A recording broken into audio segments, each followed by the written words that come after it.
Hi and welcome to the latest episode of Pat's Procrastination, brought to you by the Pat's Propaganda YouTube channel.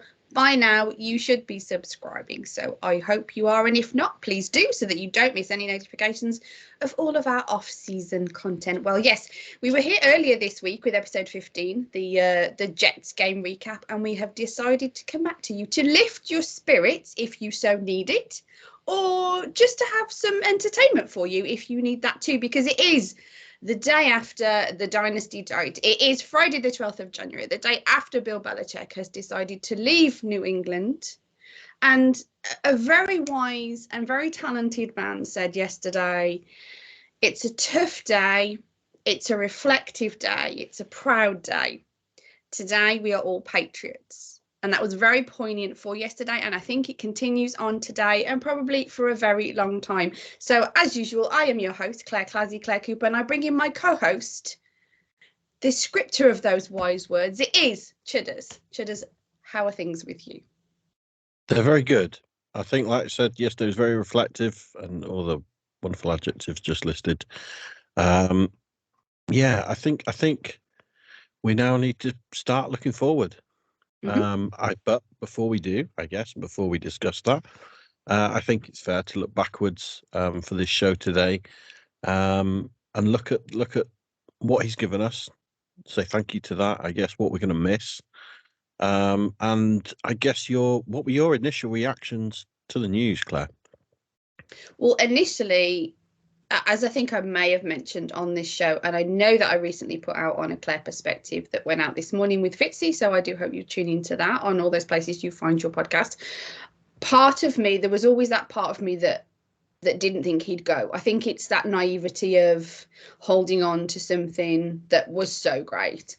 But when he came out recently in the presser, and it was speculated, the way he said it, the language that was used was still very kind of ambiguous and things like that, that he would accept a sort of a lesser role, if you like. It insinuated that he'd be a coach, but not the GM if it was necessary. It was insinuated in the presser. Now, how true it was, obviously we may never know, but it was kind of insinuated in that, and I think that gave me a little bit of hope that he would stay on as coach, because as many people have said kind of across the world yesterday, that he's the greatest coach of all time, and I'm not going to argue with that, obviously, as a Patriots fan. So there was that bit of me that really hoped he would stay in some coaching capacity. I was also, like you, a champion for change, because the last couple of years was way too stagnant. The personnel room was way too thin, that kind of thing, the coaching room, sorry. So it was something needed to be done, but I think the part of me was it can be done with him in some capacity. Now, obviously, that wasn't very realistic. This why, they've put through and he's left. But there was the part of me that was surprised, that little bit. There was a lot of me that was sad. And that actually got worse as the day went on, because it sort of felt like, I think his press conference did me when he said the always be a Patriot. Yeah, I got no qualms admitting that I cried yesterday when that, and it was very unfortunate because I didn't have waterproof mascara on. So anyway, I did cry. I was upset. It is an end of an era. As I said, it is the day after the dynasty died. It is that last bit of that, really. But to that end, and thus why we're doing this show more than anything, it is that element of it's sad. I appreciate everything he's done, and that doesn't take away at all. Now I'm sort of looking at it like they're emptying it out to sort of start again. And I just want to quote Dan Hanzus of the NFL Network, the ATM podcast, if anybody does listen to it. He's a huge Jets fan for life. And he quoted today, I think it was yesterday, the podcast. And I'll do word for word just because I wrote it down, because I felt it was very interesting as a Jets fan. In the back of my mind, I always worried about him getting another quarterback and the Pats getting hot again. Now they are starting over completely, and that is the point. They need, but is it something that they needed to do? Now with the third round draft pick, as I know we've discussed, it is something that you are in the third place draft pick. Yeah, apologies. I do that all the time now. You get used to me doing that, folks, because obviously we're going to talk draft after this show a lot more, and I will get it mixed up completely because I'm great at doing that. The third place draft pick. seems the point of, you've got such a high round draft pick, you've got some quarterbacks that are available at the moment that people are really championing, are that, you know, those top quarterbacks. It seems prime to completely start over. It's unfortunate that when they're starting over, there's so much coaching staff that they need to apply. There's so much else that they need to put in to hopefully become great again. But yeah, the long and the short of it is, a little surprised, quite sad, rather sad, and a touch excited, and that will grow as time goes on and we get into knowing about what's going to happen, who's going to come in, who they're interviewing. As Fitzy said on my show yesterday, prepare to get whiplash, Patriots fans, because you're going to be looking here, there, and everywhere. Oh, what's happening? And I think that was a great way to put it, because it is. We are now in that section of what's going to happen. Oh, have they seen them? Oh, they've interviewed them. So yeah, there's a lot to sort of look forward to. There's a lot to be thankful for. There's a lot to be sad about, because it is the end of an era. But there's also a lot to look forward to. So I was a mixed bag of emotion yesterday. Really, how about you? Similar, mixed.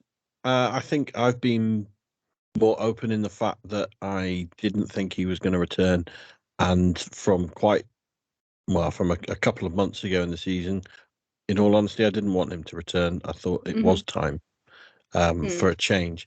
That said, that didn't make yesterday easy at all. It was it wasn't necessarily a shock to see the news, but it's a shock of realization that what you think is going to happen, what you might even want to happen, it actually has happened, and there's massive change now.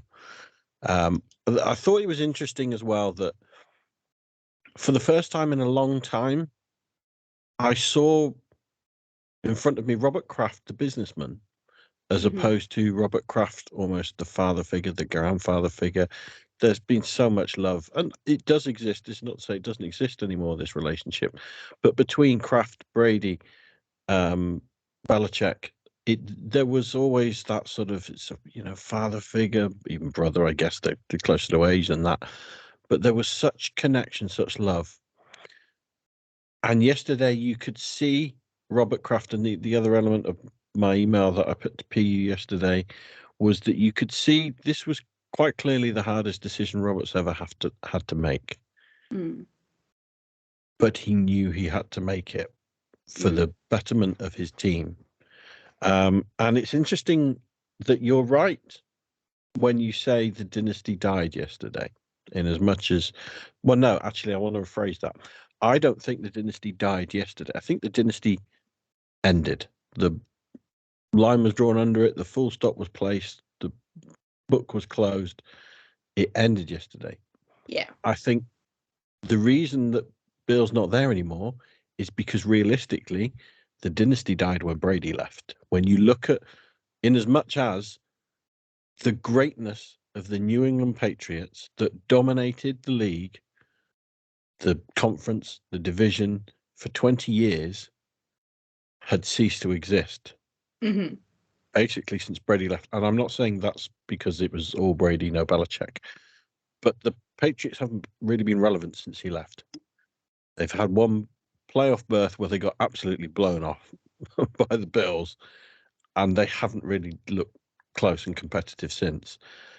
And that, and the fact that, in all honesty, the dynasty was already dead, it didn't show signs of life, is why it was time to put that full stop on the sentence, paragraph, page, book, and close it. Yeah, but it was good alliteration. So, like the day the dynasty died is it's good alliteration. It's good alliteration. It was more just. But yes, you're right. Yeah, it's the other thing. The other way that you could put it is you could argue that it isn't the day the dynasty died, because the Patriots are still under the Kraft family, and they are the driving force of the dynasty. Yeah, obviously Brady, big deal, as you said. So it could be that we could argue that it's not the day the dynasty died, it's the day that the dynasty began to evolve, because now Brady's gone, now Belichick's gone, and Kraft is looking at bringing something else in and commencing a new dynasty. So it new horizons, new beginnings kind of thing. So it could be one of those, rather than looking at it as in, oh, the dynasty's died. It's like the phoenix is rising from the ashes, and now we're going to begin again, and that's how we're going to start. And that's a way of keeping it positive, of talking positively never takes away from what he gave us. And I think some fans sometimes see it like that. I'm not trying to put words in anybody's mouth, but occasionally, passions are high when it comes to sports. We all know this. And sometimes being a little bit excited from something that is so sad doesn't necessarily need to take away from that greatness. Now, this happened with Tom Brady. A few people wanted him out, kind of thing. So not many, but some did. So it's like you've got to look at the positive, look at how we're going to grow, hopefully, and things like that. So, but that doesn't have to take away from being sad that he's gone, from being upset that we don't have him as a coach. And I think it's going to hit a lot of people, me particularly. I think it's going to hit me much more. As I said, I got upset when he did the presser, and that was kind of it. And then I've been kind of a little bit numb to it, because it's just all this bravado and all these things and everything going on, and all these reports and all these podcasts being put out, myself included. I did one yesterday, doing one today. So it's like, putting out the content.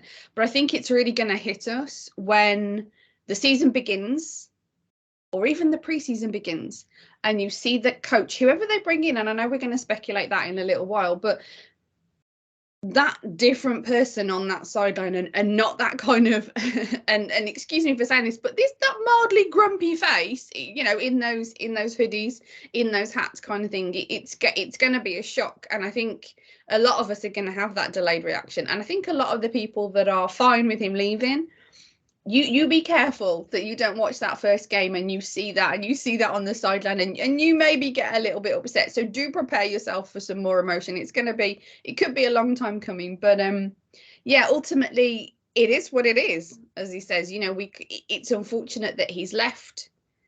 It's also good that he's left. So yeah, championing the positivity for the future, hopefully, on this show at least. Yeah, I think the other pain that could come with it, you're touching on seeing a new person in a Patriot hoodie or whatever on the sidelines with a clipboard with the Microsoft Surface. It'll be, as was pretty much indicated by Kraft twice, it'll be when you see Bill in another uniform.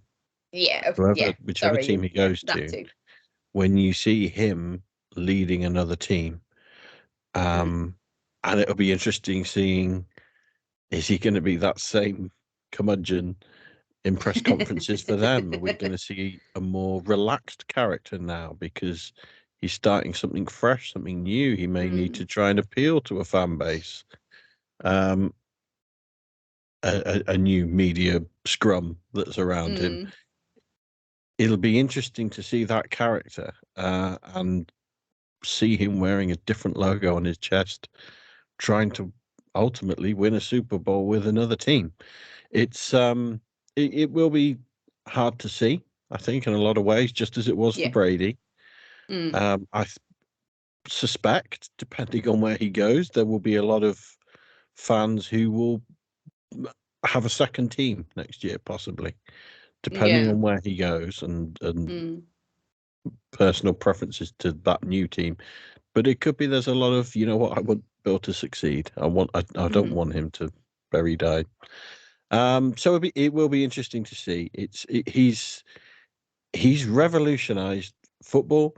He has revolutionized generations, and I say plural, generations of football fans who have grown up with that New England way, with the Super Bowls, the dominance, whether it was players who were coming in and got to play with him and they were thrilled to be getting his insights, being part of his roster, or whether it was opposition and people who hated the Patriots, hated him and wanted to beat the living hell out of him. He inspired so many players, coaches, fans alike, which he'll continue to do to some extent, but probably not in the same way as when he was leading the dynasty. Well, to your point, as I mentioned, I listened to the Around the NFL podcast this morning, and Mark Sessler, of the NFL Network, he even said that he was fascinated by Bill Belichick when he was at the Browns, because Sessler is a Cleveland fan. He doesn't know if he'd be covering football if it hadn't have been for that early period of Belichick in Cleveland. So not only do we look at it as Patriots media, I know that big PU fan we listened to, Evan, yesterday mentioned he doesn't, him and Alex even said that they don't think that they would be in the industry if it wasn't for sort of Belichick plus the success, plus Brady, stuff like that, not giving him the full credit, but giving him a lot of credit to they may not have gone down that career path. So not only Patriots centric, and Fitzy mentioned it as well, but also NFL centric. This guy's a Browns fan, and he wouldn't have necessarily had the career that he had if it wasn't for that. And that's how big and how how he epitomizes the whole of the NFL. I'll tell you what, it's even bigger than that, because Patriots winning the Super Bowl in 2001 is beyond the NFL. Look at what that kick-started in Boston, in New England, then for the Red Sox in 2003, the World Series they've won, what it rejuvenated in the Celtics, who hadn't won since the 80s, to win one title there. The Bruins jumping on the bandwagon as well. The dominance of Boston the last 20 years, it's like championship duck boats repeat. It's incredible. It's incredible what he's done, and it's a unit. And people do discuss: is it how much can you attribute to Kraft, how much to Brady, how much to Belichick, how much to others? And I think Robert said it so beautifully, as others have. It's everything together. It's the whole situation together. Yes, Brady won games on his own sometimes, but certainly in the early days, it was Belichick's game plans and defense that were winning. It wasn't Brady at the start. Brady helped massively, but it wasn't his dominant passing game that was winning those games, winning those Super Bowls. And it's that ethos that Bill built. Brady was an epitome of it, along with the key players around him, Brewski in the early days, Slater more lately. But that was built by Bill. To that end, Pro Football Reference a statistic that the day that I think this is correct, the day that Bill Belichick took over the job until yesterday, the Patriots led the NFL in points per drives allowed. They were the best defense, and so you can look at that and say, well, that's actually not Brady. That's Belichick to that end. And no, I'm not saying that Brady had nothing to do with it, don't get me wrong, but what I'm saying is, look, the defense was a big deal, and that was Bill Belichick. Obviously it was a lot of other people, it was the players completely, I'm not taking it away, but that in itself is just that little segment of, we're looking at things and, okay, hold on, look, it's not just Brady. As you said, it's a collective. And I think that's the thing now. What feels like something we should do now is put that kind of phrasing to bed. If it was Belichick, if it was Brady. Belichick's left New England now, so it now feels like that doesn't matter as such. I want to say, as a fan, that argument doesn't matter anymore. Brady's retired and Bill's left. Whether or not he goes elsewhere, it's speculated that he will do, but so it's like, let's just wash that away now, because we've got so much to look forward to start again. Let's not harp on about things like that at the end of the day, yeah, you said yourself, it was a collective. Brady, Belichick, Kraft, that's who should be on that statue. Yeah, it's interesting. Well, one, I'd say on the defense thing, that's also possibly part of the reason he's not here now, is because he's built an incredible defense, but he's focused more on the defense the past 3 years. Yeah, of course. And not enough on the offense. So yeah, he's done well there, but by doing well there, he's possibly not paid enough attention to the offense, which is why we're in the position we're in now. On the Brady Belichick, who's the greater, I'd like it to go away. It won't go away, because when Brady left, he went and won a Super Bowl immediately, proved he can do it elsewhere. I'm not saying Bill has to do that now. It's dependent on the situation he and the team that he now goes to. Sure. For example, if he went to the Cowboys next, which many people would say is a strong team, they have a strong defense, arguably the best defender in the league, and a solid quarterback, depending on what you think of Dak Prescott. But that's a position where you really can win now if you get the right setup there, which everyone assumes Bill can. If he goes to such a strong team and doesn't perform, they don't win the division. They go out first round of the playoffs, as the Cowboys have done so often now. Those questions will then continue. Well, hang on. The first year Brady left, he went and won a Super Bowl. Belichick's gone elsewhere with talent. It's not a rebuild project, with talent, and he can't do it elsewhere unless he had Brady. So I'd like to think it's dead. In all honesty, it probably won't ever die, that question. Well, you don't know that he can't do it elsewhere. Everyone will have their preference. Everyone will have their opinion. Some will love Belichick more. Some will love Brady more. Some, and most, I suspect, will be in that middle ground of it was just a perfect marriage together. I hope so, because it's just getting it's getting old now. Can we not just move on? There's so much going forward, and I think we've got time just to touch upon that, really. Because have you done your Belichick? Have you done everything on your Belichick thing? I think so. I guess the last things I'll say particularly on yesterday, as opposed to the entirety of the career, was you saw a more human side of Bill. Yesterday, he did look more relaxed. He made a joke. It'll go down and in the notes that the only player that Belichick spoke about in his farewell speech was Tim Tebow. But why does it need to? That's crazy. He didn't want to name everybody because that's a more personal thing. I can't believe you're focusing on that. I don't think everyone was expecting him to name everybody. I think people might have thought there might be one name that gets mentioned. But anyway, that's more a bit of fun. You negative fans always have to pick it was you could see it was hard for both of them, and they both did well. I do think Bill played a bit more of a game this week. He possibly did want to go, that it was mutual, but he'd also played the game in the media that he didn't want to go to make more pressure on Kraft. And I thought Kraft handled it fairly well yesterday, but I thought Bill was magnanimous in the way that he bowed out. Didn't quite get the kiss that we'd wanted at the end there. As he was ill, but they did obviously don't embrace. Put we there. You may have wanted that. I don't necessarily need to see that, to be honest. Kraft is well known for greeting former players and coaches, so it was everyone likes that.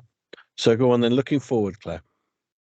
Yeah, I guess because we've done this show sort of immediately in the aftermath of it, there is still that element of trying to keep the spirits up. We've reminisced and looked at it, but we want to bring the entertainment for those that are I don't want to say joyful, like fine with this with this situation. Try and lift anyone that isn't very fine with this situation right now, but ripping the band-aid off.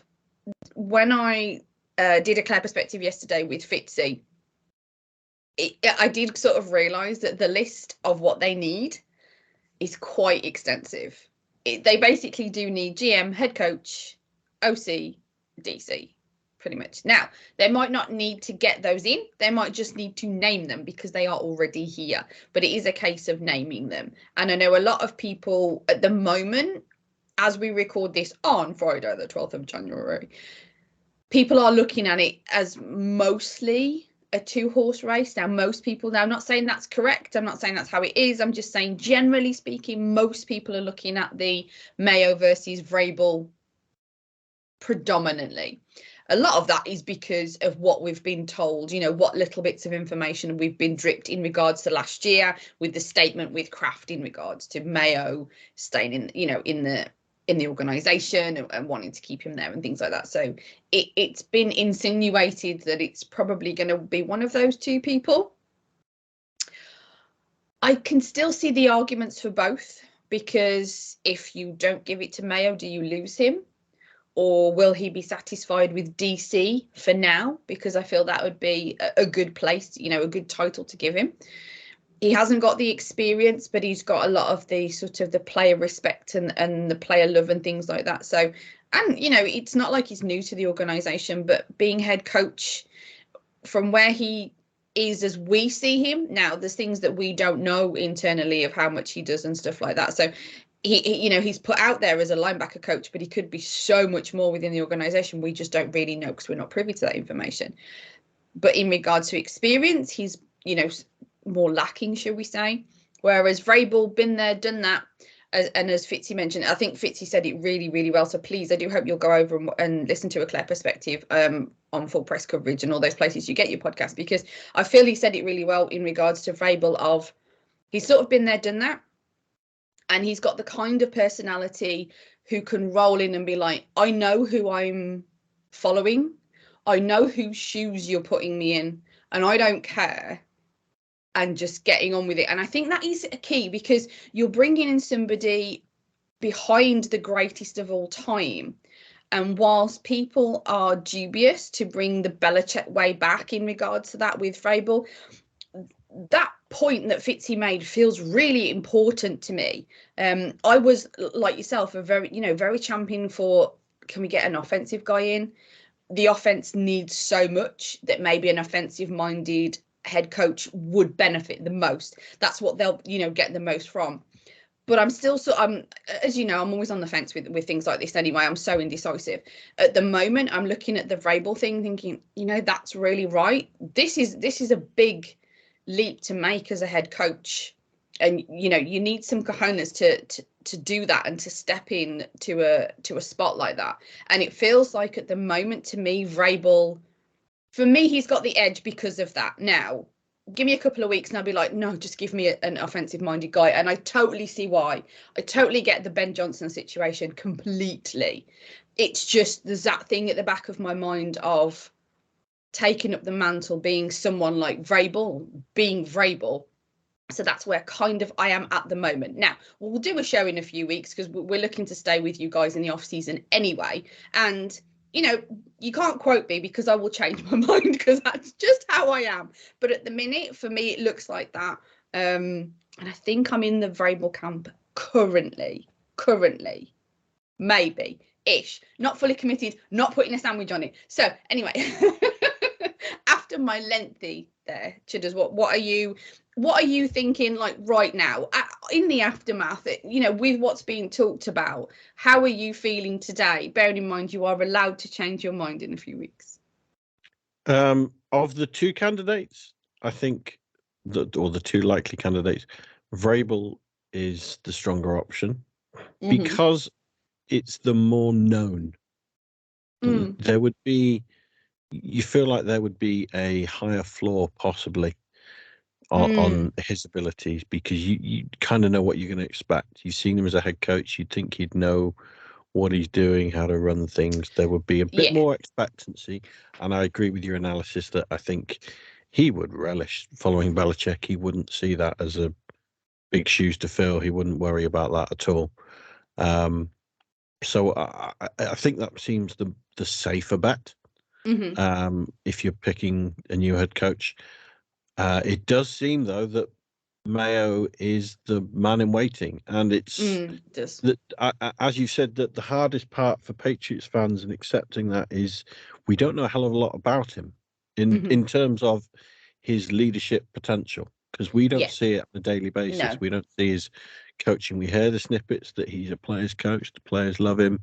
It's all good. There was the reports a couple of weeks ago that maybe things weren't as smooth. Don't know the sources of that. Don't know how valid that was. Why, and I say why that was out there. Where that get leaked from, where that story comes from. Anonymous sources, as always. But we don't know. He could come in. He almost certainly will get a job as a head coach somewhere at some point in the next couple of years, whether it is here or somewhere else. He could be better than Vrabel. We don't know because we haven't seen it yet. It's that greater unknown. Yeah. Both of them, as you say, it's a defensive option. It's to some extent, as people said, it's a modern version of Belichick. It's a similar defensive. We're going to be strong. We're going to be tough. I like that, so that's why I'm swayed even more. But then it is, how much of a clean break do you want? And that's where I Yeah. think the fans, to some extent, probably want more of a fresh start than Robert Kraft does.